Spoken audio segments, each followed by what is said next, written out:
South Africans are skeptical about its government's claims that weapons meant for the war in Ukraine were loaded onto a Russian vessel in Cape Town last year.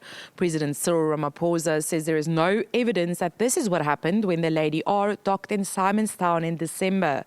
Ramaphosa was responding to claims made by the US ambassador to South Africa during a briefing following a meeting between high-level US officials and a presidential delegation. The purpose of the meeting was for South Africa to clarify its stance on the war.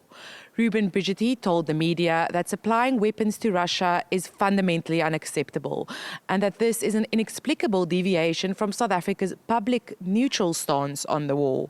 Brigety says he can bet his life on the accuracy of the decision that artillery and weapons were loaded onto the Russian boats. Ramaphosa says the matter was discussed, but that it was agreed that an investigation by US intelligence services would be allowed to run its course. Brigety says the US is also unhappy about the ruling African National Congress's accusations that the West provoked the war in Ukraine in its policy documents. He says this is outrageously false. The South African government is now launching an independent inquiry led by a retired judge into the matter. But citizens find it hard to believe that Ramaphosa's government doesn't know if weapons were loaded onto a Russian boat at its naval base in Simonstown or not.